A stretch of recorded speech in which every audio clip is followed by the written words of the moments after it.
Picture this. You're 7 months pregnant, standing in front of 800 of Silicon Valley's most powerful people, watching your husband publicly announce he's leaving you for your best friend. The cameras are rolling, the world is watching, and you have nowhere to run. This is exactly what happened to Dr. Sarah Mitchell at the Tech Vault annual gala. But here's what nobody knew that night, including her cheating husband Marcus and backstabbing best friend Victoria. Sarah wasn't just another abandoned wife. She was the brilliant mind behind the stolen algorithm that built Marcus's billion-dollar empire. What Sarah discovered next would shock you. The mentor she trusted had been spying on her for 5 years. The FBI case she thought would save her was actually designed to destroy her credibility forever. And the people she loved most were systematically dismantling every piece of her life. But sometimes when you lose everything, you discover what you're really made of. Sometimes betrayal doesn't break you. It reveals the warrior you never knew existed. This is the story of how one woman went from public humiliation to ultimate justice, how a stolen algorithm became the weapon of its creator's revenge, and how the most devastating betrayal in Silicon Valley history backfired in the most spectacular way possible. Buckle up, because this 60-minute journey will show you that underestimating the quiet ones can be the most expensive mistake you'll ever make. The morning sun filtered through floor-to-ceiling windows of the Palo Alto mansion as Sarah Mitchell adjusted her silk maternity dress for the third time. 7 months pregnant, she moved carefully around the marble kitchen island, preparing Marcus's favorite protein smoothie. Her reflection in the stainless steel refrigerator showed a woman who seemed to have everything: designer clothes, flawless makeup, a home that graced architectural magazines. But reflections could lie. Sarah's fingers traced the counter where she'd once sketched her revolutionary algorithm on a napkin during their MIT days. The algorithm that became the foundation of Tech Vault Industries. The algorithm that made Marcus Sullivan a billionaire while she became his supportive wife. "Are you ready for tonight's announcement?" Marcus asked, striding into the kitchen wearing his signature black turtleneck. His confidence filled the room like expensive cologne. Sarah forced a smile. "The new product launch should be exciting." Marcus kissed her forehead absently, already scrolling through his phone. "It's bigger than a product launch, Sarah. Tonight changes everything." The Tech Vault annual gala was Silicon Valley's equivalent of the Met Gala, a showcase where titans announced their next world-changing innovations. Sarah had attended as Marcus's wife for 5 years, watching him receive standing ovations for work that began in her dorm room. "I should get ready," Sarah said, her hand instinctively protecting her belly. "Victoria's coming early to help with your hair," Marcus replied without looking up. "She has such a good eye for these things." Victoria Blake, Sarah's former MIT roommate turned Instagram influencer with 3 million followers. She'd reconnected with Sarah 2 years ago, claiming she missed their friendship and wanted to learn about the tech world. Sarah had welcomed her back eagerly, grateful for female companionship in Marcus's male-dominated circle. The doorbell chimed, and Victoria's voice echoed through the foyer. "Sarah, I'm here to make you gorgeous." Victoria swept in wearing designer jeans and a cashmere sweater that probably cost more than most people's monthly salary. Her blonde hair was perfectly tousled, her smile camera-ready. "Look at you," Victoria exclaimed, embracing Sarah carefully. "Pregnancy glow is real. You're absolutely radiant." As Victoria worked on Sarah's hair, they chatted about old times, shared jokes, and planned the nursery together.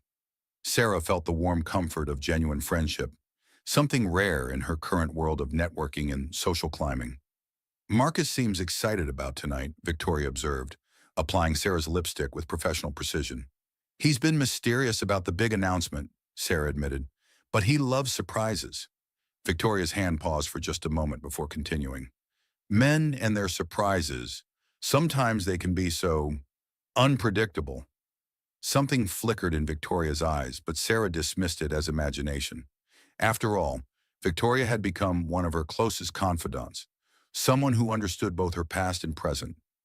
That evening, Sarah descended the mansion's curved staircase, wearing a flowing emerald gown that accommodated her pregnancy while still making her feel beautiful. Marcus waited at the bottom, handsome in his tailored tuxedo.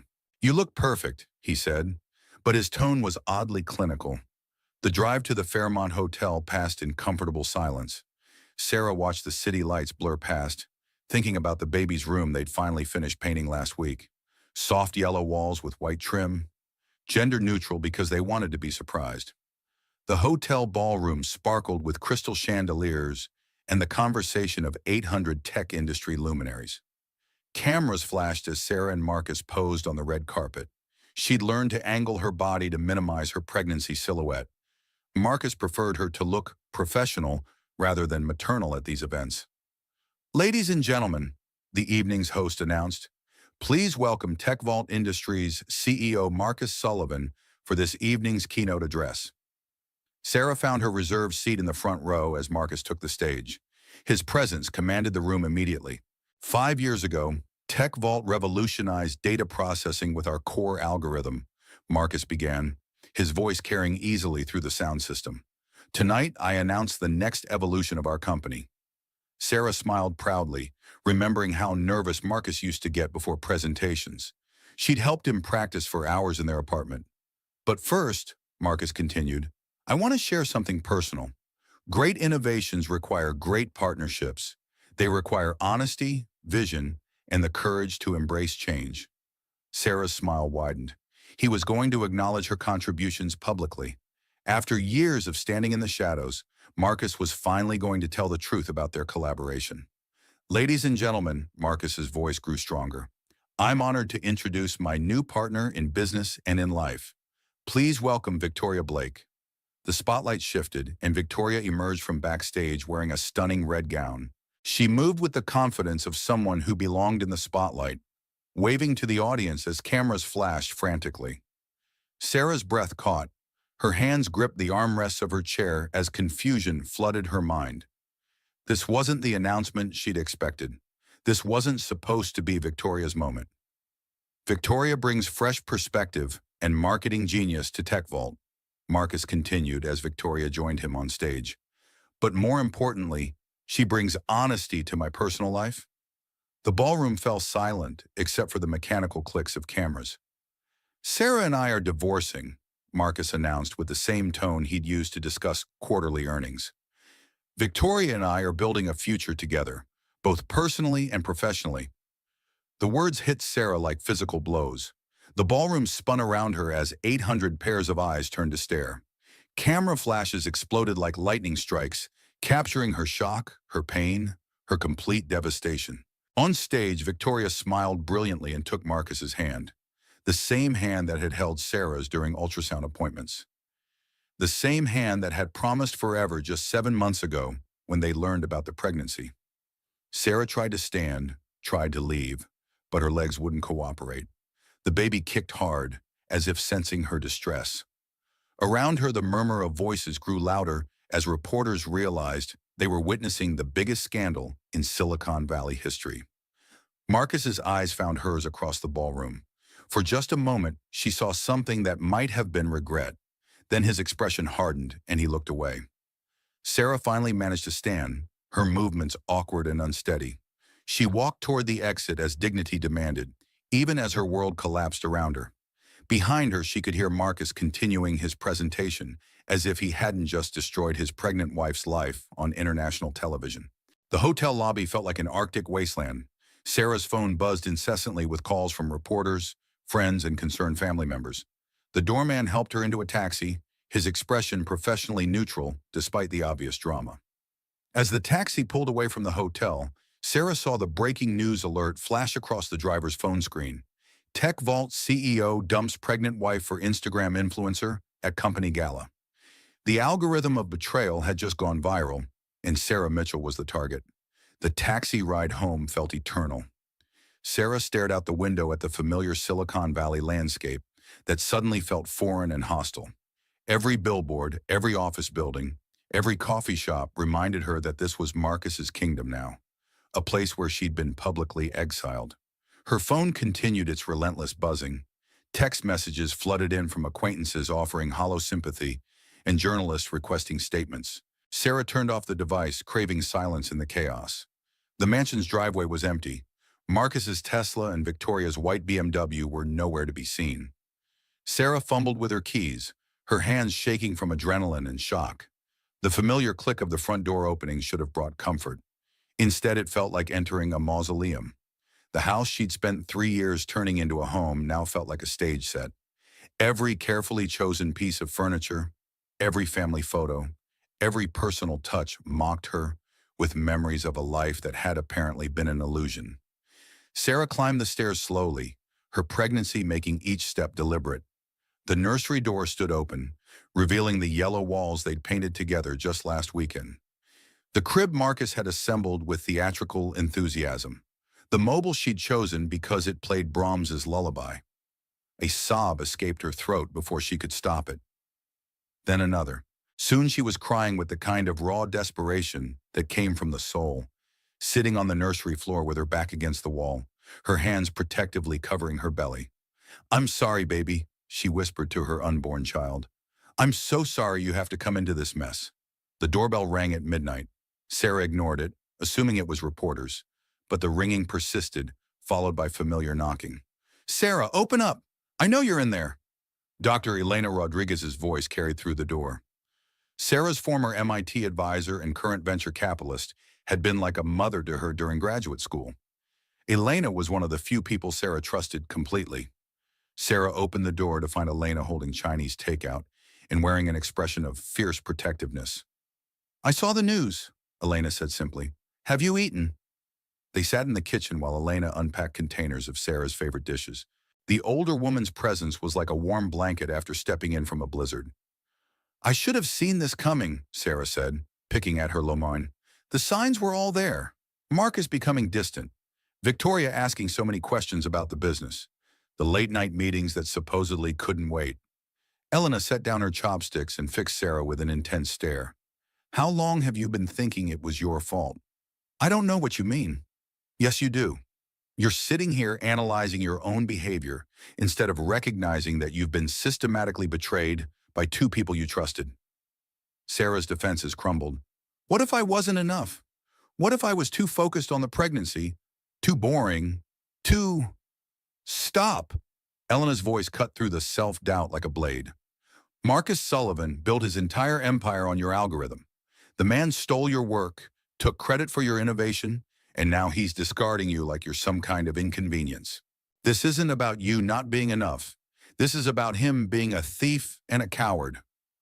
The words hit Sarah like cold water. She'd spent 5 years downplaying her contributions to TechVault, accepting Marcus's narrative that she was the supportive wife rather than the brilliant engineer who'd created the foundation of his success. "I have the original code," Sarah said quietly. "All of it. The notebooks, the prototypes, everything from MIT. I kept it all." Elena leaned forward. "What exactly are you saying?" "Marcus didn't just steal my heart, Elena. He stole my life's work. And I can prove it." A spark of something dangerous flickered in Elena's eyes. "Then let's prove it." They spent the next 3 hours in Sarah's home office, going through boxes of documents, code printouts, and academic papers. Sarah's pregnancy made her movements slower, but her mind was sharp as ever. Every file they examined revealed more evidence of Marcus's theft. "Look at this," Sarah said, pulling out a notebook from her MIT days. "The original algorithm dated 18 months before TechVault's incorporation. My handwriting, my signature." Elena photographed each page with her phone. "This is gold, Sarah. Absolute gold." "But what good does it do me now? He's already won. He has the company, the reputation, the money, and now he has Victoria too." Elena stood up and paced to the window overlooking the city lights. "You know what your problem is? You're thinking like a victim instead of like the brilliant strategist I taught at MIT. I don't feel very brilliant right now. Feelings aren't facts. The fact is, you created something revolutionary. The fact is, it was stolen from you. The fact is, you have evidence. And the fact is that Marcus Sullivan just made the biggest mistake of his life by underestimating you." Sarah felt something shift inside her chest. A small ember of anger began to glow where despair had been consuming everything. "What are you suggesting?" Elena turned from the window with a smile that was equal parts maternal and predatory.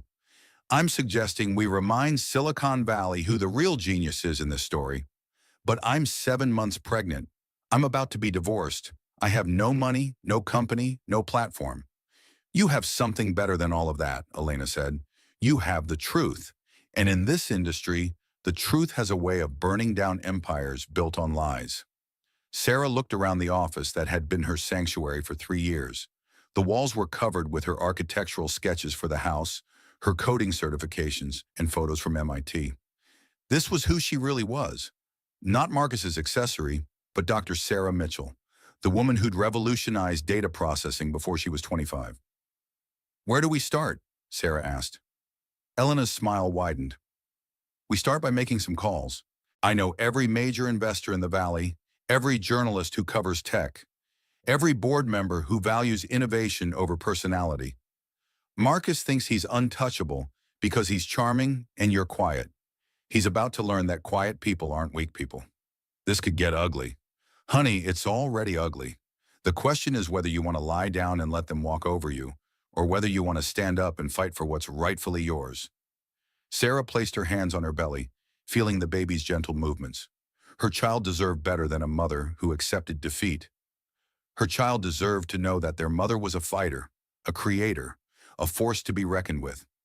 Let's burn it all down, Sarah said quietly. Elena's laugh was like music. Now you sound like the woman who built an algorithm that changed the world. As dawn broke over Silicon Valley, Sarah Mitchell began planning her resurrection. She had no idea that her enemies had anticipated her every move, and that her first attempt at justice would lead to an even deeper betrayal. But for now, in the quiet hours before the storm, she felt something she hadn't experienced in years, the thrill of being truly herself again. The Code Thief's victory was about to face its first real challenge. Sarah spent the following week transforming her home office into a war room. Elena visited daily, bringing coffee, legal advice, and most importantly, connections. They compiled evidence methodically: original code, dated notebooks, email records, and academic papers that proved Sarah's authorship of TechVault's core technology. We need to be strategic about this, Elena explained, spreading documents across Sarah's desk. We can't just dump evidence and hope for the best. We need to control the narrative. The plan was elegant in its simplicity. Elena would arrange a meeting with TechVault's board of directors, presenting Sarah's case for intellectual property theft. Simultaneously, Sarah would reach out to tech journalists who specialized in Silicon Valley scandals. The combination of legal pressure and media attention would force Marcus to acknowledge her contributions and provide appropriate compensation. What about Marcus's reaction? Sarah asked, her hand resting on her belly. The baby had been more active lately, as if sensing the tension. Let him react, Elena said firmly. Angry people make mistakes, and we'll be ready for whatever he throws at us. Sarah's confidence grew as the plan took shape. For the first time since the gala, she felt in control of her destiny. She wasn't just the pregnant woman who'd been publicly humiliated. She was Dr. Sarah Mitchell, reclaiming her intellectual property and her reputation. The board meeting was scheduled for Thursday afternoon. Sarah dressed carefully in a navy blue maternity suit that projected professionalism while accommodating her pregnancy. She'd practiced her presentation dozens of times, anticipating every possible question and objection.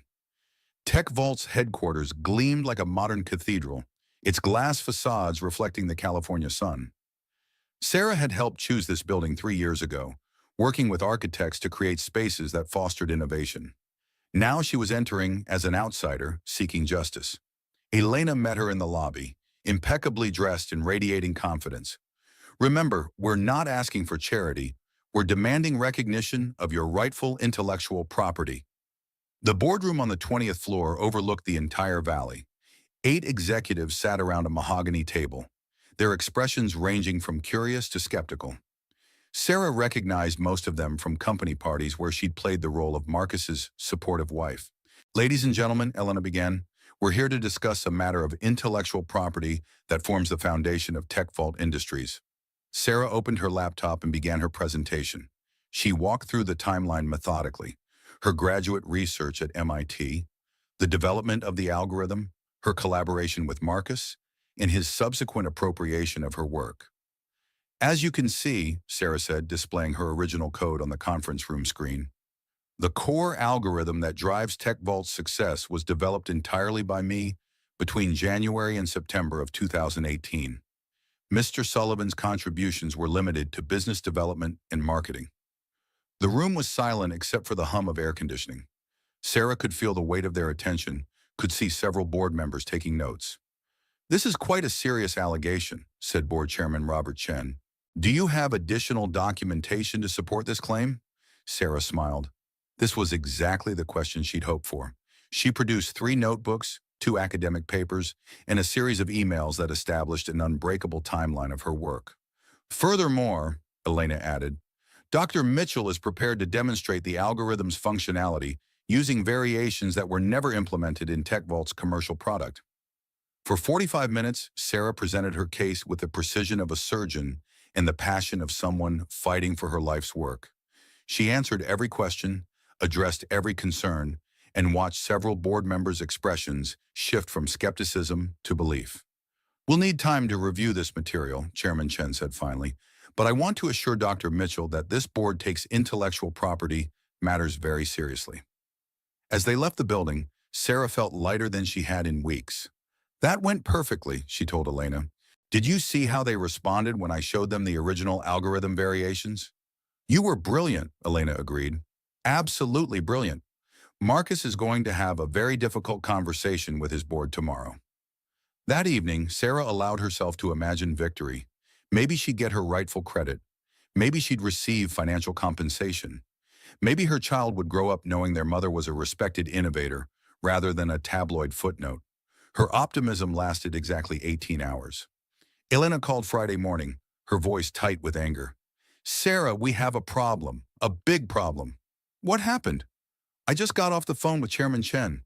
Marcus held an emergency board meeting last night." Sarah's stomach dropped. "And?" "He told them you've been struggling with pregnancy-related mental health issues. He showed them emails where you expressed concerns about memory problems and emotional instability. He painted your presentation as the desperate fantasy of someone experiencing a psychological breakdown." The words hit Sarah like physical blows. "Those emails were private conversations about normal pregnancy symptoms. I mentioned being forgetful and emotional, not unstable." "It gets worse," Elena continued. "He's obtained a restraining order against you, claiming you've been harassing him and Victoria. The order prevents you from contacting TechVault employees or coming within 500 feet of company property." Sarah sank into her desk chair, her hands shaking. "How is that possible? I haven't harassed anyone." "He's twisting everything. Your calls to board members yesterday are now being characterized as stalking. Your evidence presentation is being called an attempt to extort money through false claims." The room spun around Sarah as the implications became clear. Marcus hadn't just anticipated her move. He'd set a trap. While she'd been preparing her case, he'd been preparing his defense, turning her pregnancy symptoms into weapons against her credibility. "Elena, what do I do now?" The silence on the other end of the line stretched too long. Finally, Elena's voice came through, smaller than before. "I don't know, Sarah. I honestly don't know." After hanging up, Sarah sat in her office staring at the evidence that had seemed so powerful just 24 hours earlier. The notebooks and emails that should have proven her case now felt like monuments to her naivety. Her phone buzzed with a text message from an unknown number. "Nice try, Sarah, but I've always been better at playing the game." M. She threw the phone across the room, watching it shatter against the wall. The baby kicked hard, responding to her elevated heart rate and stress hormones. Sarah pressed her hands to her belly and tried to breathe. "I'm sorry, baby," she whispered. Mommy thought she was smarter than she actually is. Outside her window, Silicon Valley continued its relentless march toward the future. Somewhere in that landscape of innovation and ambition, Marcus Sullivan was probably celebrating his latest victory.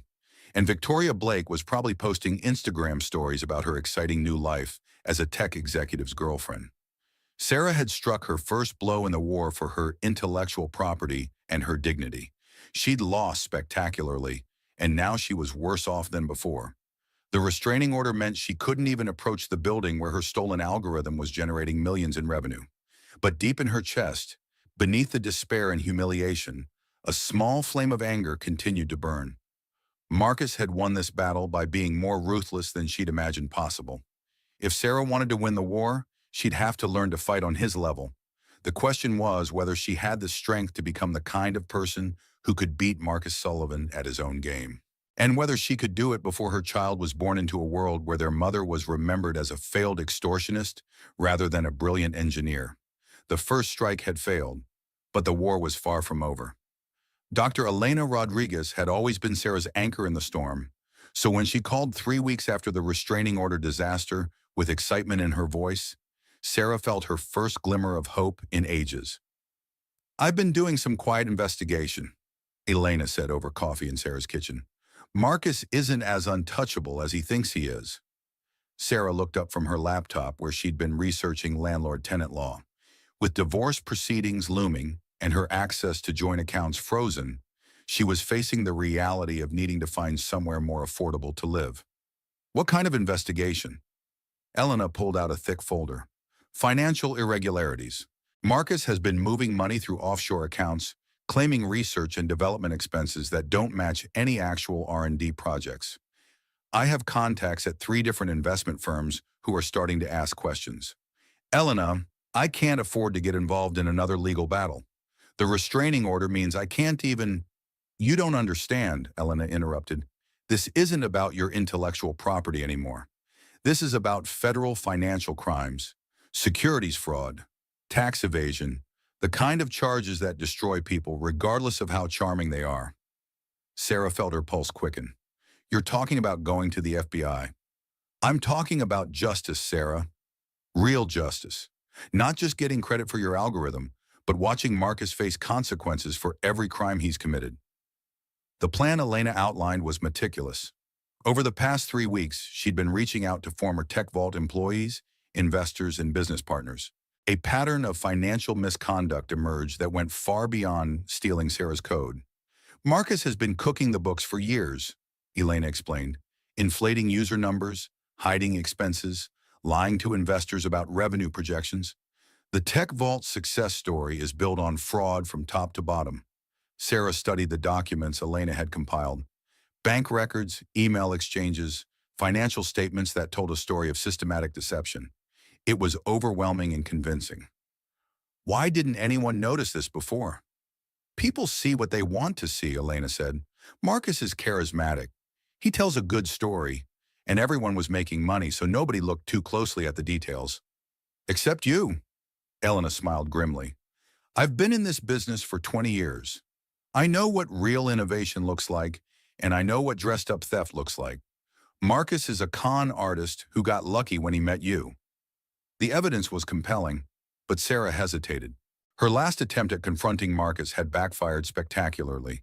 She was now 8 months pregnant, facing divorce proceedings, and living under a restraining order that painted her as unstable. "What if this goes wrong too? What if he has some way to turn this against me?" "He can't," Elena said confidently. "Federal financial crimes are investigated by the FBI, not local courts where Marcus has influence. The evidence speaks for itself. Numbers don't lie the way people do." Elena's confidence was infectious. She'd built her venture capital firm by being able to spot both opportunities and frauds from miles away. If she believed Marcus was vulnerable, maybe he really was. "How do we approach the FBI?" "I have a contact. Agent Patricia Williams specializes in white-collar crime in Silicon Valley. She's built her career on taking down exactly this type of operation." They spent the afternoon organizing the evidence into a presentation that would be compelling to federal investigators. Elena's business acumen combined with Sarah's technical knowledge created a devastating portrait of Marcus's crimes. "This feels different," Sarah said as they finished. "More solid, like we're actually prepared this time." "Because we are prepared," Elena replied. "Marcus won this round by being more ruthless than you expected. But he can't lie his way out of bank records and audit trails." Agent Williams agreed to meet them the following Thursday at the FBI's San Francisco field office. Sarah dressed carefully in a conservative black dress that projected both professionalism and credibility. She'd practiced her presentation until she could deliver it flawlessly, even with the distraction of her increasingly active baby. The federal building was imposing in its concrete authority. Agent Williams met them in a sterile conference room that smelled like industrial coffee and determination. "Dr. Rodriguez has given me a preliminary overview of your concerns," Agent Williams said, But I'd like to hear the details directly from you, Dr. Mitchell. Sarah launched into her presentation with growing confidence. She walked through Marcus's financial irregularities, his pattern of deception, and the systematic fraud that underpinned TechVault's apparent success. Agent Williams took detailed notes and asked pointed questions that demonstrated genuine interest. "This is substantial," Agent Williams said after reviewing the evidence. "We'll need to verify these documents independently, but this appears to warrant a federal investigation." Sarah felt victory within reach. Marcus had outmaneuvered her in the corporate world, but he couldn't outmaneuver the federal government. "What happens next?" Sarah asked. "We'll need you to sign some paperwork formalizing your complaint. Then we'll begin preliminary investigations. If the evidence holds up, we'll move forward with a full criminal investigation." Elena squeezed Sarah's hand under the table. After months of feeling powerless, Sarah was finally fighting back, with weapons that Marcus couldn't deflect or dismiss. They signed the paperwork and left the federal building feeling triumphant. Sarah had been beaten down by Marcus's corporate games, but she'd found a new battlefield where truth mattered more than charm. "How long before they move forward?" Sarah asked as they walked to Elena's car. "Federal investigations take time, but Williams seemed genuinely interested. I'd expect some action within the next few weeks." That evening, Sarah felt genuinely hopeful for the first time since the gala. She was finally fighting back effectively, using Marcus's own arrogance against him. He'd grown careless in his success, leaving trails of evidence that would ultimately destroy him. She went to bed early, her hand resting on her belly as the baby moved restlessly. "Daddy's going to face consequences for what he did to us," she whispered. "Justice is coming." Sarah slept better that night than she had in months, dreaming of courtrooms where truth prevailed and criminals faced consequences regardless of their wealth or charisma. She had no idea that Elena Rodriguez had been playing a much longer game than anyone realized, and that the safety she felt was actually the most dangerous position she'd ever been in. The trap was about to spring shut around her, and this time there would be no escape.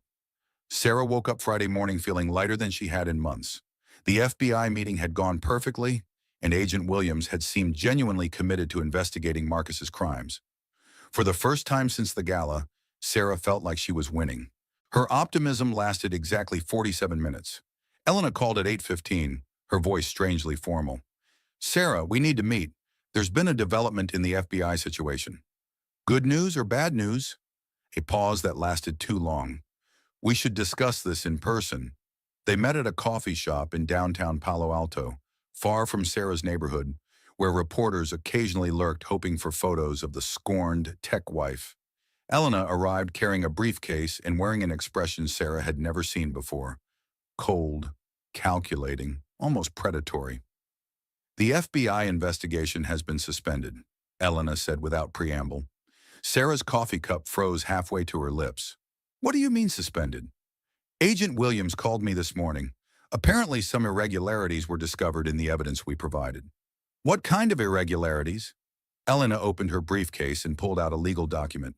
"It seems that several of the financial records we submitted were fabricated.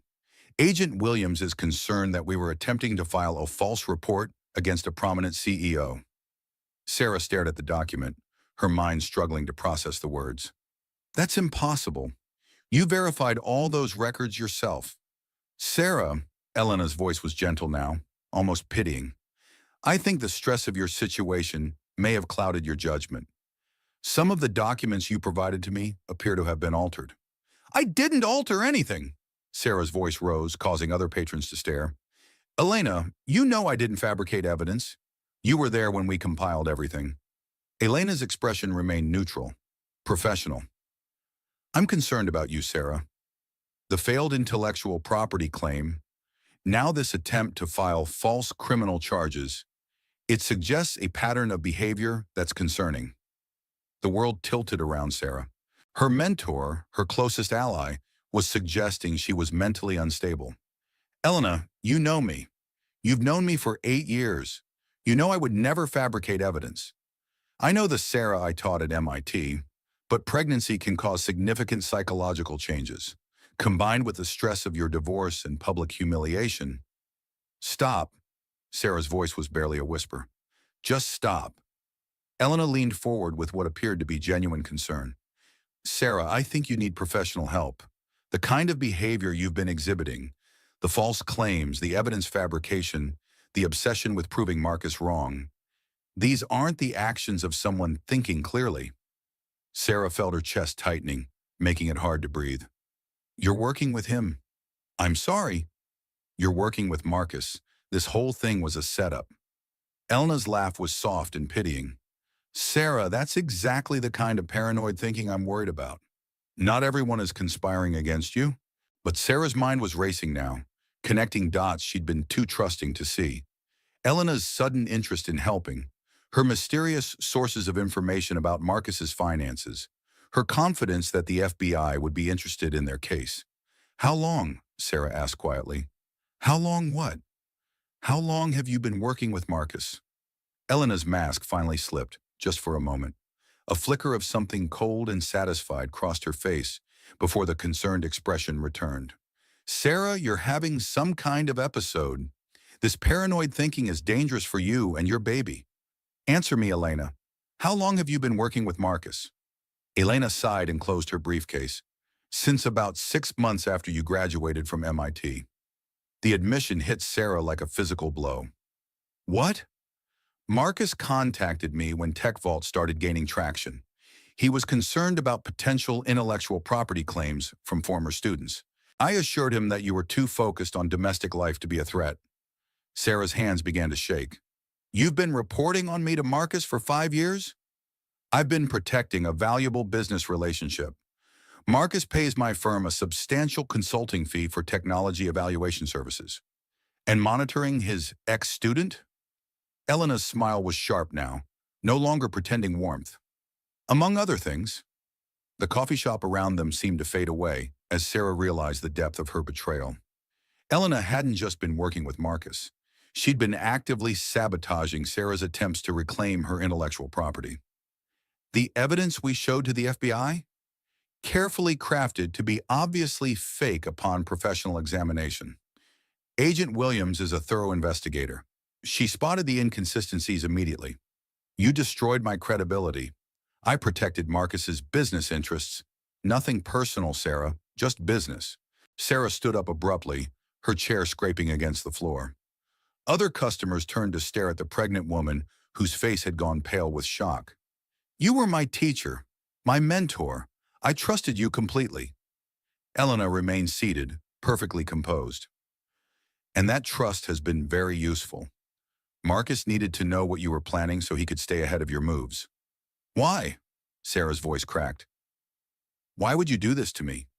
Because Marcus Sullivan is going to revolutionize the technology industry, and being on his team is worth far more than sentimentality about a former student.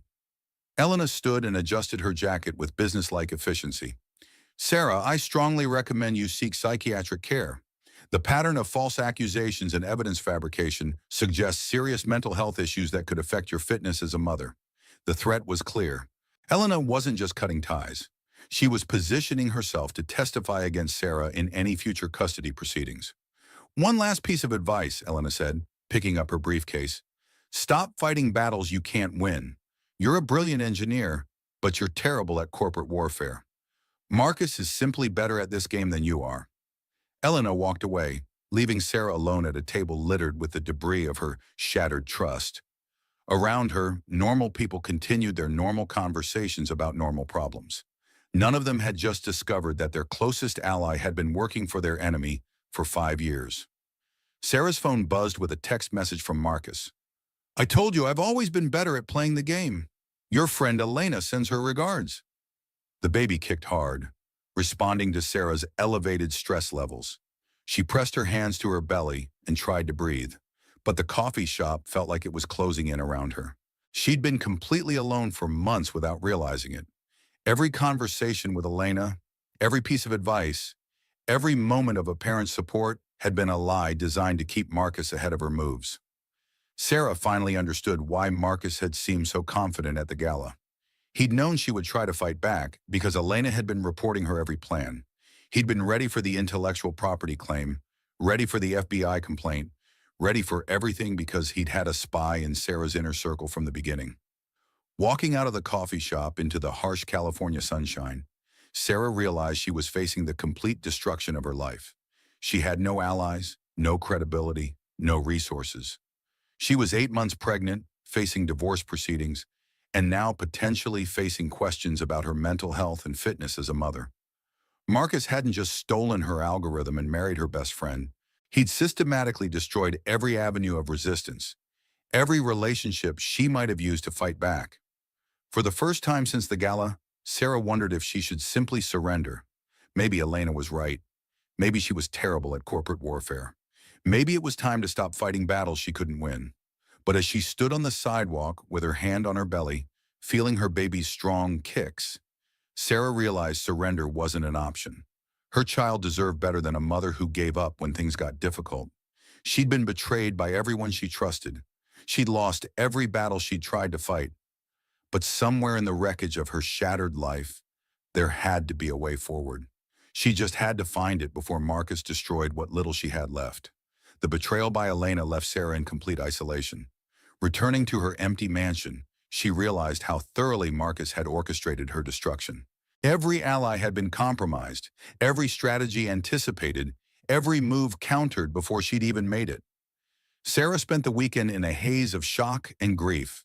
She'd lost her husband, her best friend, her mentor, her credibility, and potentially her freedom.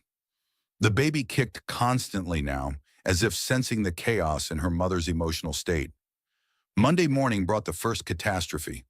Sarah woke to find her credit cards declined and her bank accounts frozen.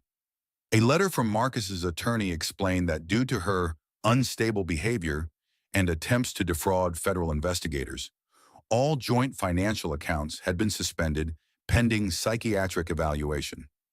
She called the bank, hoping for some explanation or recourse. "I'm sorry, Mrs. Sullivan," the representative said, "but your husband has provided documentation suggesting you may be experiencing a mental health crisis. For your protection and his, all accounts require dual authorization until this matter is resolved." "My name is Dr. Sarah Mitchell," she corrected automatically, "and I'm 8 months pregnant. I need access to money for food and medical care. You'll need to work with your husband's legal team to resolve this matter." Sarah hung up and stared at her laptop screen. She had $17 in her personal checking account and a mortgage payment due in 2 weeks. Marcus had effectively made her destitute overnight. The doorbell rang at noon. Sarah opened it to find a courier with an envelope from a legal firm she didn't recognize. Inside was an eviction notice. Marcus had apparently purchased her mortgage from the bank and was foreclosing immediately due to non-payment and breach of trust. She had 30 days to vacate the home she'd spent 3 years turning into a sanctuary. Sarah sank onto the couch, the legal papers scattered around her. In less than 72 hours, she'd gone from fighting for justice to fighting for basic survival. The second catastrophe arrived that evening in the form of Victoria Blake. Victoria appeared on Sarah's doorstep wearing designer maternity wear and carrying an expensive handbag. She was also visibly pregnant, maybe 4 months along. "Hello, Sarah," Victoria said with fake sweetness. "We need to talk." Sarah stared at Victoria's rounded belly, doing rapid mental calculations. "How far along are you?" 16 weeks. "Isn't it exciting? Marcus and I are having a boy." The math was devastating. Victoria had gotten pregnant while Marcus was still married to Sarah, while Sarah herself was carrying his child. "You came here to gloat?" Sarah asked. Victoria pushed past Sarah into the foyer.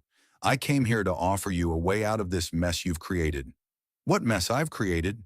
"The false accusations, the evidence fabrication, the attempt to defraud the FBI." She turned around and Victoria's tone was conversational, as if discussing the weather. "Marcus could have you charged with multiple felonies, but he's willing to be generous." Victoria pulled out a legal document from her handbag. "Sign this and all criminal charges will be dropped. You'll receive a small settlement to help with the baby, and Marcus will ensure you're not prosecuted for filing false reports." Sarah scanned the document. It was a comprehensive non-disclosure agreement that would prevent her from ever discussing her relationship with Marcus, her work on the algorithm, or the circumstances of their divorce. In exchange, she'd receive $50,000 and immunity from prosecution. "This is extortion," Sarah said. "This is mercy," Victoria corrected. "The alternative is federal charges for filing false reports, state charges for harassment and stalking, and a very public custody battle where your mental health will be thoroughly examined. Victoria placed her hand on her own belly in a gesture that mirrored Sarah's protective instincts. Think about your baby, Sarah. Do you really want to raise a child from prison? You can't take my child. We don't want to take your child. We want you to disappear quietly so we can build our family without the drama you've created.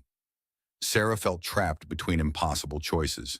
Sign the agreement and accept defeat, or refuse and face criminal prosecution while 8 months pregnant. I need time to think. Victoria checked her expensive watch. You have until tomorrow at noon. After that, Marcus will proceed with criminal charges. Victoria paused at the door. For what it's worth, Sarah, I hope you make the smart choice. Your baby deserves at least one parent who's not in prison. The third catastrophe began 6 hours later. Sarah was lying in bed trying to process her impossible situation when she felt the first sharp pain in her abdomen. She ignored it initially, assuming it was normal, late pregnancy discomfort. The second pain was stronger, accompanied by a tightening sensation that made her gasp.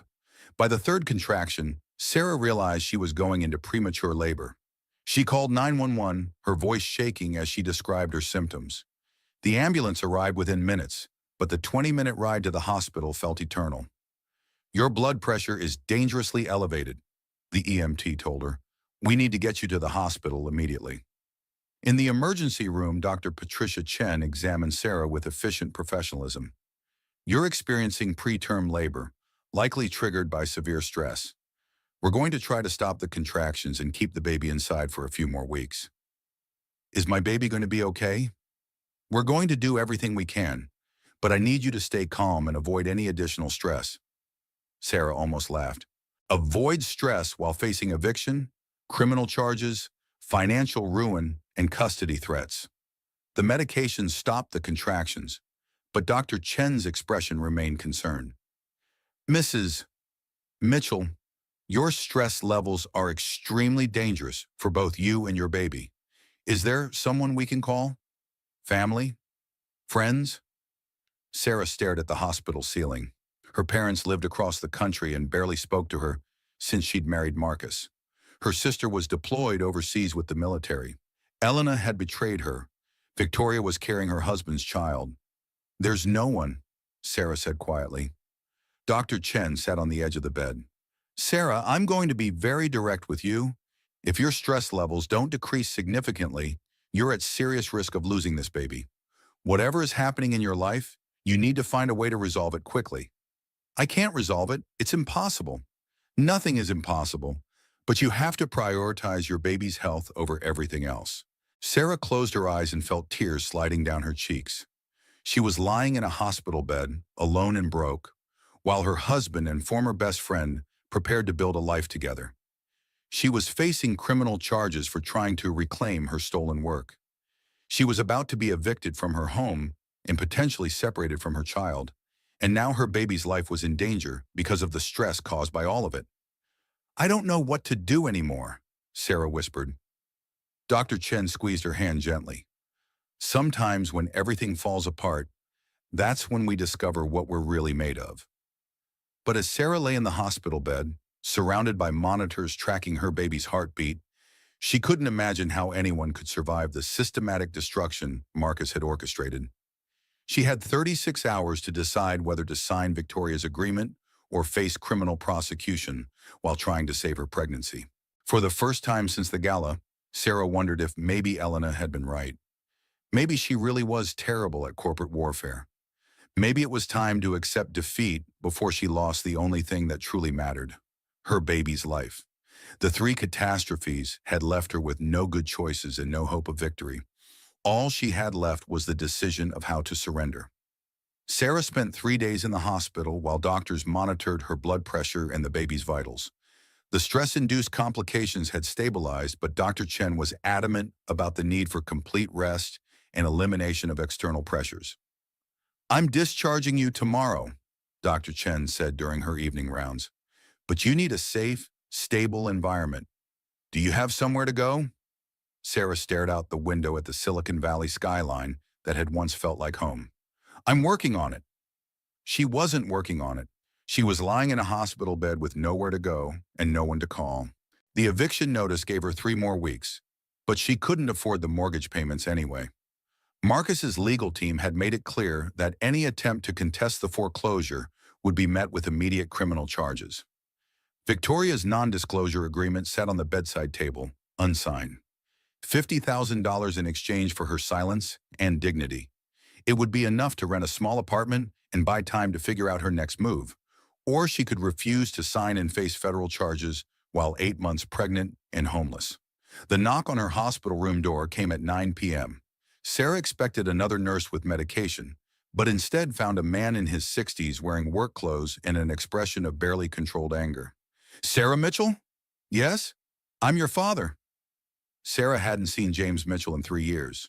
Their relationship had been strained since her marriage to Marcus, who had made it clear that Sarah's working-class father didn't fit the image he wanted to project. Sarah had chosen Marcus over family dinners and Christmas visits, a decision that felt monumentally stupid now. "Dad, how did you know I was here?" James pulled up the visitor's chair and sat down heavily. "I saw the news about your husband's announcement. Then I heard about the FBI investigation and the hospitalization. Figured it was time I paid my daughter a visit. I didn't know you were following my situation. I follow everything that happens to my daughter, even when she's too busy being a tech executive's wife to return my phone calls." The criticism stung because it was accurate. Sarah had distanced herself from her family to fit into Marcus's world, and now she was paying the price for that choice. "Dad, I'm sorry. I know I haven't been—" "Save it," James interrupted. "We can talk about family dynamics later. Right now, I want to know what you're going to do about that bastard who destroyed my daughter's life." Sarah blinked in surprise. "What do you mean?" James pulled out a tablet and showed her a news article. "Marcus Sullivan isn't just a cheating husband, Sarah. He's a con artist who's been running scams for years." The article was from a financial investigation website that specialized in exposing corporate fraud. It detailed a pattern of suspicious business practices dating back to before TechVault, including 2 previous companies that had collapsed under questionable circumstances. "Where did you get this?" "I've been doing my own research since that gala humiliation. Unlike your fancy MIT professors, I know how to investigate someone without them knowing about it." Sarah scrolled through the article, her mind racing. The information was devastating. Bank records, former business partner testimonies, regulatory filings that painted Marcus as a serial fraud perpetrator. "Dad, this is incredible. But Elena Rodriguez already tried to build a case against Marcus for financial crimes. It backfired because she was working with him the whole time." James smiled grimly. "Elena Rodriguez is a venture capitalist who moves in Marcus's circles. I'm a construction contractor who knows how to dig up dirt without leaving fingerprints." "What do you mean?" "I mean, I've been building a case against Marcus Sullivan for 6 months, and I've been very careful about who I trust with information." James pulled out a thick folder from his work bag. Bank records from 3 different offshore accounts. Testimony from former employees who were pressured to falsify documents.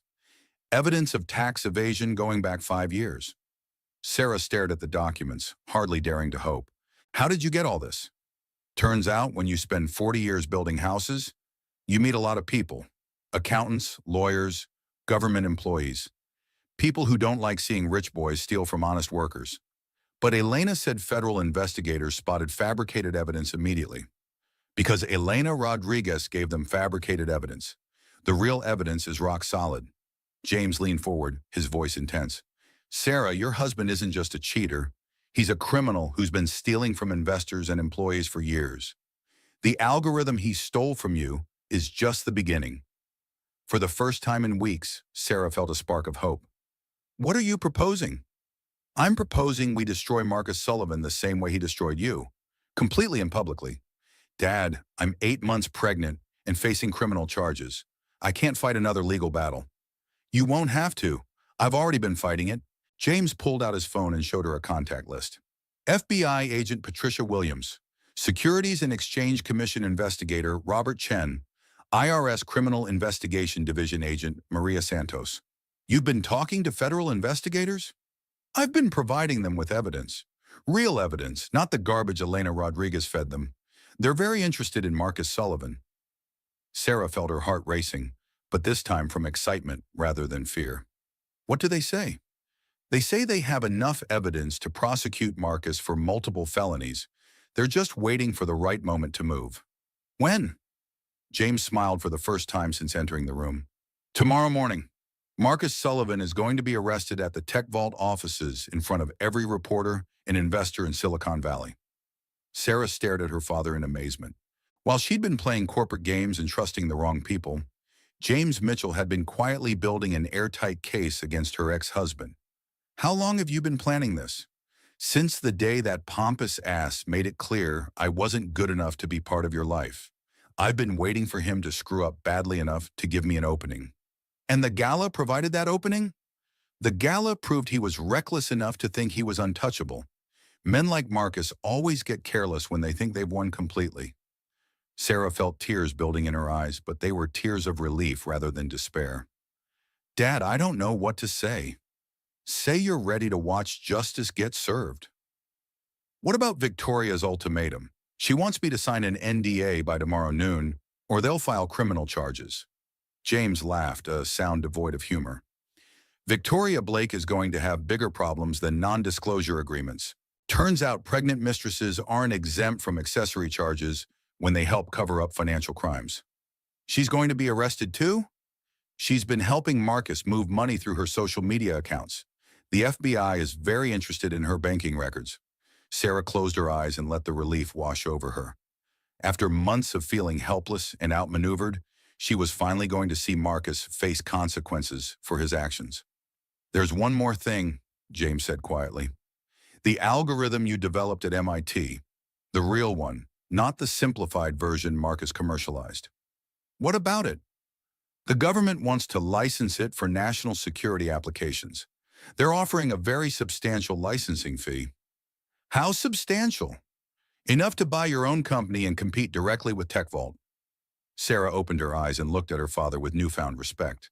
James Mitchell might not have an MIT education or venture capital connections, but he understood justice, and he understood how to fight for his family. Dad, why did you do all this? James took her hand, his calloused fingers gentle around hers. Because you're my daughter, and nobody gets to destroy my daughter's life without consequences. For the first time since the gala, Sarah felt truly safe. Not because she was hiding or surrendering, but because she finally had an ally who couldn't be bought, intimidated, or turned against her. Marcus Sullivan was about to learn that corporate warfare had rules, but family loyalty didn't. And Sarah Mitchell was about to discover that sometimes the best revenge came not from playing the game better, but from changing the rules entirely. Sarah checked out of the hospital early the next morning, riding in her father's pickup truck toward TechVault headquarters. James had insisted she witness Marcus's arrest in person, arguing that she deserved to see justice served after months of systematic abuse. Are you sure this is safe for the baby? Sarah asked as they pulled into the parking garage across from TechVault. Dr. Chen cleared you for light activity. Watching your ex-husband get arrested definitely qualifies as therapeutic. James had orchestrated the timing perfectly. The arrest was scheduled for 10 a.m., just as Marcus would be arriving for TechVault's quarterly board meeting. The parking garage provided a clear view of the company's main entrance without requiring Sarah to violate the restraining order. The FBI agents are already in position, James said, checking his phone. Agent Williams says they've been watching Marcus's offshore account since 6 a.m. 3 separate wire transfers to the Cayman Islands this morning. He's still moving money? Right up until the end. Guys like Marcus can't help themselves. They think they're smarter than everyone else. Sarah watched the familiar TechVault building where she'd attended so many meetings as Marcus's supportive wife. The glass facade reflected the morning sun, creating an illusion of transparency that masked the corruption inside. Marcus's Tesla pulled into the executive parking space at exactly 9:58 a.m. Sarah could see him through the windshield, checking his phone one final time before stepping out. He looked confident, untouchable, completely unaware that his world was about to collapse. Victoria emerged from the passenger side, her pregnancy visible even from across the street. She wore a designer maternity dress and carried herself with the authority of someone who believed she'd successfully stolen another woman's life. They walked toward the building entrance together, Marcus's hand possessively on Victoria's back. Sarah felt a stab of pain watching them, but it was overwhelmed by anticipation of what was about to happen. At exactly 10 a.m., three black SUVs pulled up to the tech vault entrance. FBI agents emerged with the coordinated precision of a military operation. Agent Williams led the team, wearing a bulletproof vest with FBI clearly visible on the back. Marcus froze on the sidewalk as agents surrounded him. Sarah could see his expression change from confusion to panic as Agent Williams began speaking.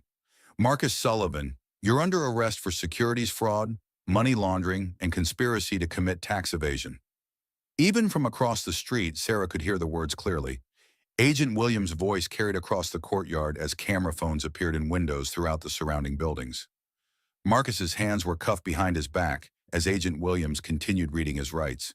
Victoria stepped away from him, her face pale with shock or calculation. Sarah couldn't tell which.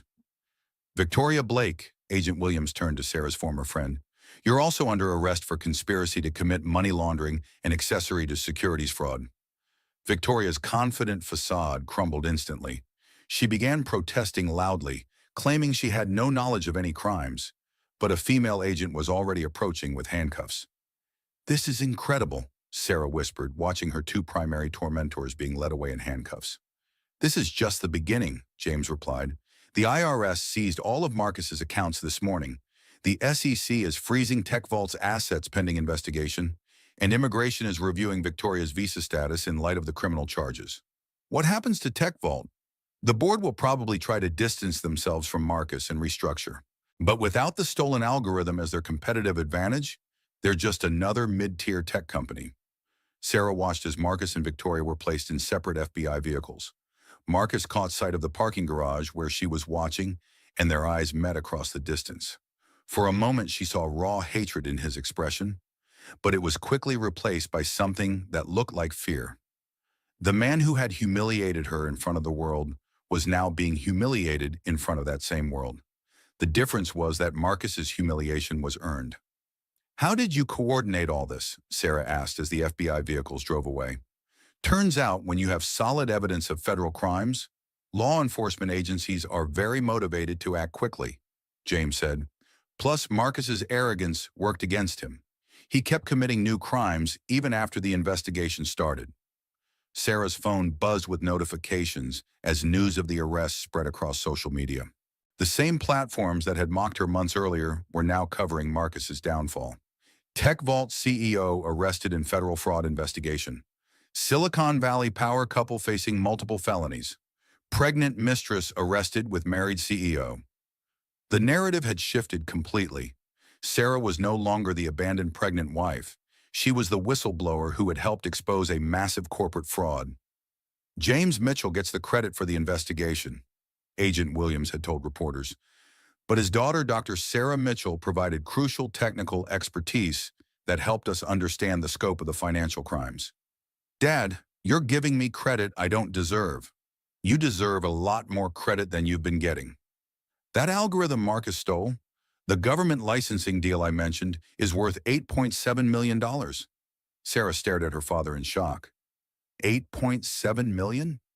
Plus royalties on any commercial applications they develop. Turns out your graduate school project has significant national security implications. But Marcus commercialized a simplified version. The real algorithm is much more complex, which is why it's worth so much money. The government has been looking for exactly this kind of data processing capability. Sarah felt overwhelmed by the sudden reversal of fortune. 24 hours ago, she'd been facing criminal charges and homelessness. Now she was looking at financial independence and vindication. What happens next? Next, you sign the licensing agreement and use the money to start your own company. Marcus thought he could steal your work and discard you. Instead, he's going to watch you build an empire with the algorithm he never really understood. They drove home through the Silicon Valley landscape that had felt so hostile just hours before. Now it looked different, not like Marcus's kingdom, but like a place where innovation and justice could coexist. There's one more thing, James said as they pulled into the driveway of the house Sarah was supposed to vacate. The foreclosure on your mortgage has been reversed. Turns out when you arrest someone for fraud, their fraudulent business practices get unwound pretty quickly. I get to keep the house? You get to keep everything Marcus tried to steal from you, plus a federal court order requiring him to publicly acknowledge your authorship of the TechVault algorithm. Sarah sat in the pickup truck, staring at the home she thought she was losing forever. The baby kicked energetically, as if celebrating the victory. "Dad, how do I ever thank you for this?" James Mitchell smiled and patted his daughter's hand. "You thank me by raising my grandchild to know that sometimes the good guys actually win." As they walked toward the house, Sarah realized this wasn't just about revenge or justice. It was about reclaiming her identity as Dr. Sarah Mitchell, innovator and entrepreneur, rather than Sarah Sullivan, abandoned wife. Marcus had tried to erase her, but instead he had inadvertently freed her to become who she was always meant to be. The algorithm of betrayal had finally produced its intended result, just not the way Marcus had expected. 6 weeks after Marcus's arrest, Sarah gave birth to Emma Mitchell. 8 pounds, 3 ounces of perfect health and fierce determination. Sarah chose to give her daughter her own last name, severing the final legal connection to Marcus Sullivan. The delivery room was filled with unexpected joy. James Mitchell held his granddaughter with the gentle strength of a man who had built houses with his hands for 40 years. Dr. Chen smiled as she completed the post-delivery examination, noting that both mother and baby showed no signs of the stress that had complicated the pregnancy. "She's going to be a fighter, just like her mother," James said, cradling Emma against his chest. Sarah felt a profound sense of completion. After months of chaos and betrayal, she was finally holding the one thing that had made everything worthwhile. Emma was healthy, beautiful, and completely hers. The hospital room was filled with flowers from unexpected sources. Agent Williams had sent a congratulations bouquet with a note. "Future engineers need strong role models." Dr. Chen's gift was accompanied by a card reading, "Stress Management Success Story." Even some of Sarah's former MIT classmates had reached out after seeing the news coverage of Marcus's downfall. "Any word on the trial?" Sarah asked her father while Emma slept in her arms. Marcus pled guilty to avoid a longer sentence, 5 years in federal prison, plus restitution to investors. Victoria's cooperation got her a reduced sentence, 2 years and deportation afterward. And TechVault? Restructured and sold to a competitor for parts. The algorithm theft was too public for them to recover as a brand. Sarah had watched the company's collapse from the hospital, feeling neither satisfaction nor regret. TechVault had been built on lies, and lies always eventually crumbled under their own weight. The more interesting development was the future she was building. Mitchell Innovations had been incorporated while Sarah was still in the hospital. The government licensing deal provided initial funding, but Sarah had bigger plans.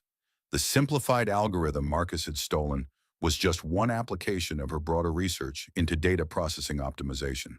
"The patent applications are moving quickly," James reported, scrolling through emails on his tablet. "The Technology Transfer Office at MIT wants to feature your work in their alumni magazine. 8 years after graduation, they finally want to feature my work?" Success has a way of making people remember contributions they previously overlooked. Sarah had hired 3 former TechVault engineers who had been laid off during the company's collapse. They were brilliant technologists who had been constrained by Marcus's vision of what the algorithm should do. Now they had freedom to explore applications Sarah had only dreamed about during her marriage. "The team wants to show you the prototype when you're ready," James said. "What prototype?"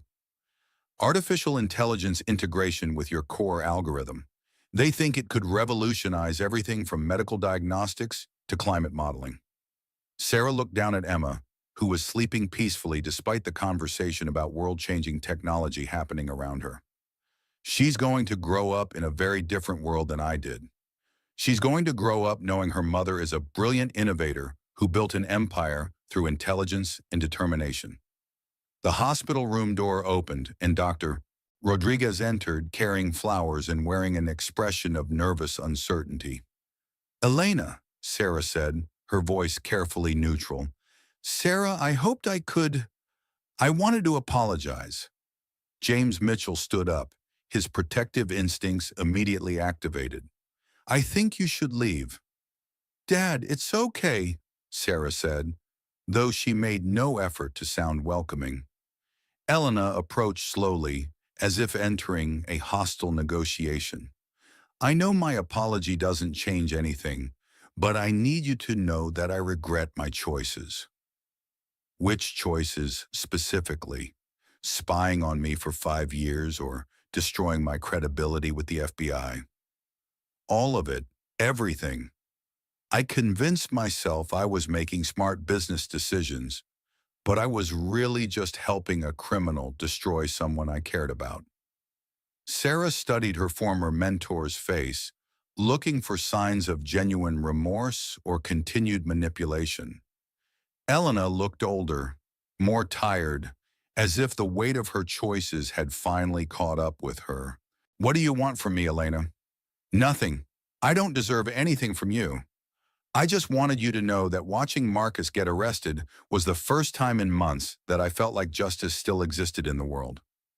Elena placed the flowers on the bedside table and turned to leave, then paused. For what it's worth, Sarah, you're going to change the world with that algorithm. Marcus never understood what he'd stolen. I don't think any of us did. After Elena left, Sarah sat quietly with Emma, processing the apology she'd never expected to receive. Do you believe her? James asked. I believe she regrets getting caught. Whether she regrets the betrayal itself, I'm not sure it matters anymore. Are you going to forgive her? Sarah considered the question while watching Emma's peaceful sleep.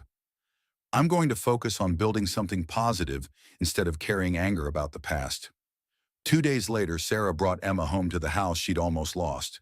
The nursery that had once represented shattered dreams now felt like a sanctuary filled with possibility. Mitchell Innovations had set up temporary offices in the house's guest wing, allowing Sarah to work from home during Emma's early months. The irony wasn't lost on her. The domestic space Marcus had dismissed as unimportant was now the headquarters of what would become his technological successor. The first commercial contracts are coming in, reported Kate Chen, one of the engineers Sarah had hired. 3 healthcare companies want to license the diagnostic applications. 2 financial firms are interested in the fraud detection capabilities. What about timeline for full commercial deployment? 6 months for beta testing, another 6 for full rollout. We're looking at a very different competitive landscape by next Christmas. Sarah bounced Emma gently as she reviewed the business projections. The numbers were staggering. Mitchell Innovations was positioned to generate more revenue in its first year than TechVault had managed in its best year. Marcus built a company around a stolen, simplified version of your work, Kate explained. We're building a platform around the complete algorithm that he never really understood. That evening, as Sarah fed Emma and watched the sunset over Silicon Valley, she reflected on the journey from betrayal to triumph. The pain of Marcus's public humiliation had been real, but it had also been necessary.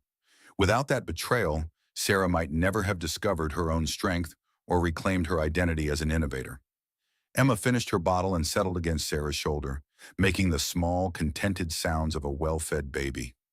In a few months, Emma would be old enough for Sarah to start traveling to conferences and client meetings.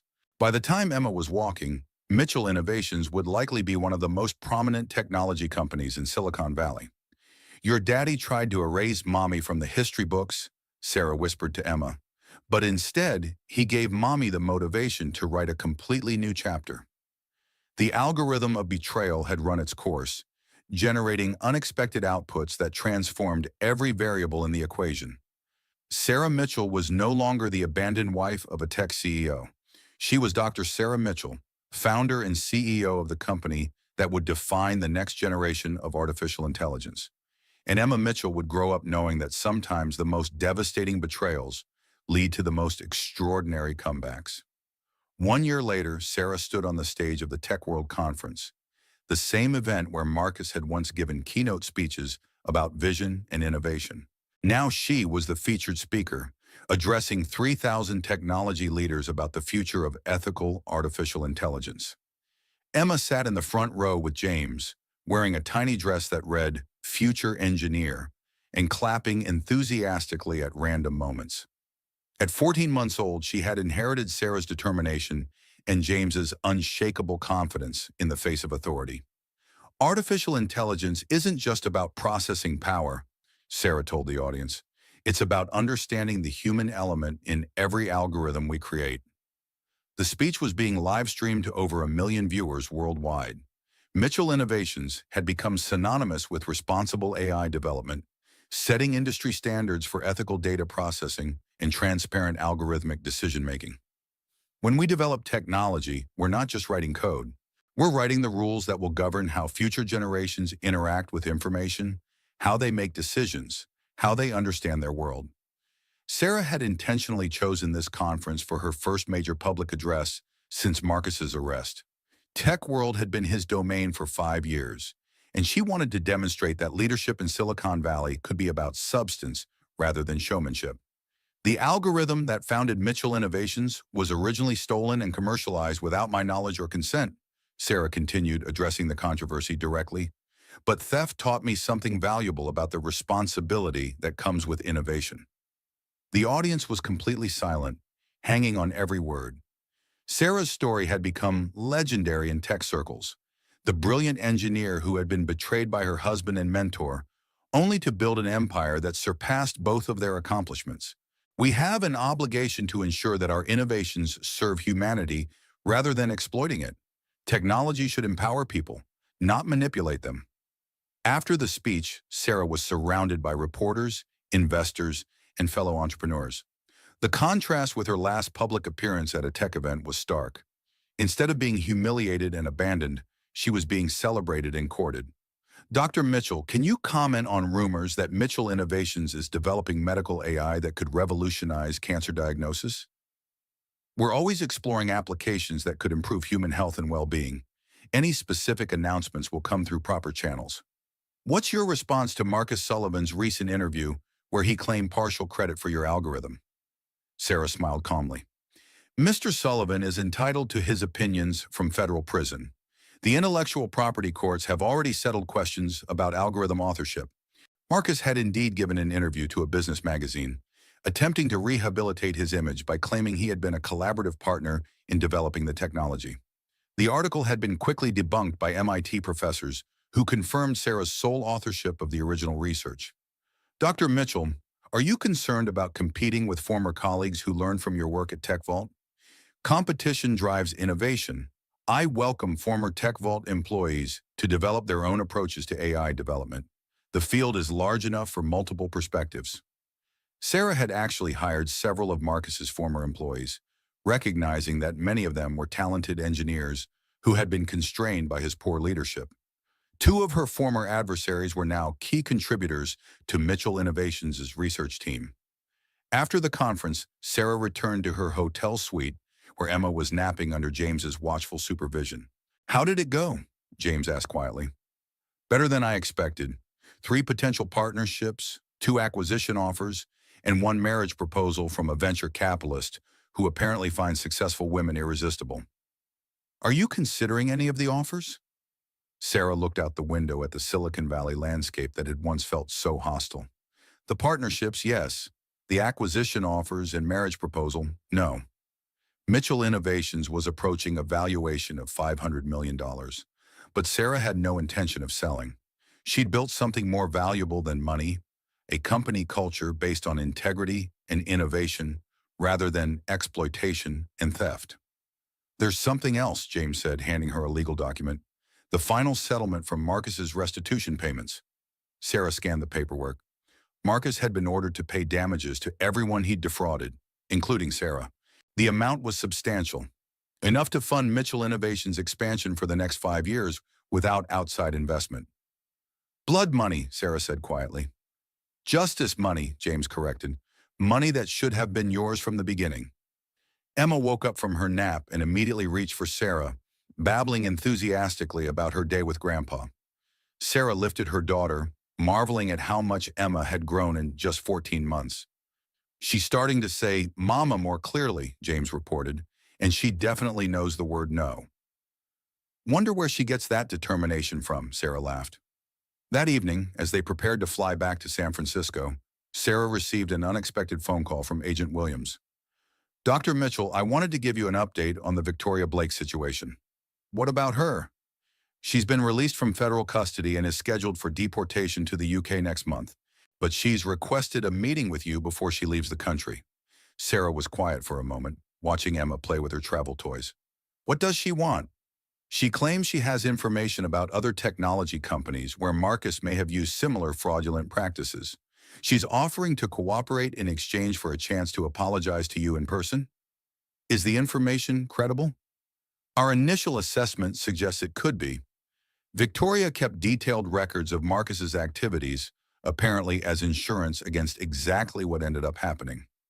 Sarah considered the request. She had no desire to see Victoria again, but the information could help other victims of Marcus's schemes receive justice. I'll meet with her, but only in your office, with you present. Understood. I'll arrange something for next week. The meeting took place in Agent Williams's San Francisco field office on a gray Tuesday morning. Victoria looked dramatically different from the confident influencer who had stolen Sarah's husband. Prison had aged her, and impending deportation had stripped away her glamorous facade. Thank you for agreeing to see me, Victoria said quietly. Sarah remained standing, making it clear this would be a brief encounter. Agent Williams says you have information about other victims. Marcus used the same playbook at his previous companies. Find brilliant women, steal their ideas, then discard them when they became inconvenient. Victoria pulled out a thick folder. I documented everything because I was afraid he'd eventually do the same thing to me. Agent Williams reviewed the documents while Sarah watched Victoria's body language. The arrogance was gone, replaced by something that looked like genuine remorse. Why are you doing this now? Sarah asked. Because I spent 2 years in prison thinking about what I'd done. Not just to you, but to my own daughter. Sarah hadn't known Victoria had a child. Your daughter? She's 3 now, living with my parents in London. She doesn't know who I am because I chose to destroy another woman's family instead of building my own. Victoria's voice cracked slightly. I watched you at that gala, Sarah. You were 7 months pregnant, and I felt nothing but jealousy. I wanted your life so badly that I was willing to destroy it. And now I know that the life I stole wasn't worth having. Marcus discarded me the moment I became inconvenient, just like he discarded you. The difference is that you were strong enough to fight back. Sarah studied Victoria's face, looking for signs of manipulation or calculation. She saw only exhaustion and regret. The information you're providing, will it help other women? 3 companies, at least 6 victims. Women who had their ideas stolen and their reputations destroyed. Victoria met Sarah's eyes directly. Women like you who deserve better. Agent Williams finished reviewing the documents. This is substantial, Dr. Mitchell. We could potentially help multiple victims receive justice and compensation. Sarah nodded slowly. Then it's worth pursuing. Victoria stood to leave, then paused. Sarah, I know this doesn't change anything, but I'm truly sorry.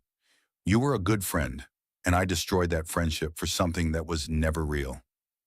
Victoria, Sarah said quietly, I hope you find a way to build something meaningful with your daughter. After Victoria left, Agent Williams walked Sarah to the elevator. That was generous of you. It wasn't about generosity. It was about making sure other women don't go through what I experienced. 6 months later, the additional investigations led to criminal charges against 2 other tech executives and financial settlements for 8 women whose intellectual property had been stolen. Sarah's willingness to meet with Victoria had opened the door to justice for multiple victims. Mitchell Innovations continued to grow rapidly, but Sarah was careful to maintain the company culture she'd envisioned. Every employee received equity shares. Every algorithm was developed transparently. Every business decision was evaluated through the lens of ethical impact. On Emma's 2nd birthday, Sarah threw a party in the backyard of the house she'd almost lost. The guest list included her engineering team, Agent Williams, Dr. Chen, and even Elena Rodriguez, who had slowly rebuilt their friendship through consistent actions rather than empty apologies. Look what you built, James said, watching Emma toddle around the yard while employees' children played together. We built it, Sarah corrected. You, me, Emma, everyone here. James smiled and raised his beer bottle in a toast. To the algorithm of justice. Sarah clinked her glass against his. To the algorithm of family. As the sun set over Silicon Valley, Sarah realized that Marcus's betrayal had ultimately led her to discover who she really was. Not just as an engineer or entrepreneur, but as a woman capable of transforming devastating betrayal into lasting justice. Emma would grow up in a world where her mother was known not as a victim, but as a leader who had changed an entire industry's approach to ethical innovation. The algorithm of betrayal had run its final iteration, generating outputs that exceeded every parameter Marcus had tried to control. And Dr. Sarah Mitchell had debugged the system completely, creating something beautiful from the wreckage of lies. Sarah Mitchell's story proves that justice isn't always immediate, but it's inevitable when you refuse to surrender your truth. Her algorithm didn't just process data, it processed pain into power, humiliation into strength, and betrayal into the foundation of an empire that changed the tech industry forever. If this story moved you, if it reminded you that comeback stories are written by people who refuse to stay down, then this channel is for you. Hit that like button if you believe in fighting for what's rightfully yours. Drop a comment telling us about a time you turned your lowest moment into your greatest comeback. Your story might inspire someone who needs to hear it today. Subscribe and ring that notification bell because we bring you the stories that matter. Tales of resilience, justice, and the kind of courage that changes everything. Share this with someone who needs to remember their own strength today. Because in the end, the algorithms that matter most aren't written in code.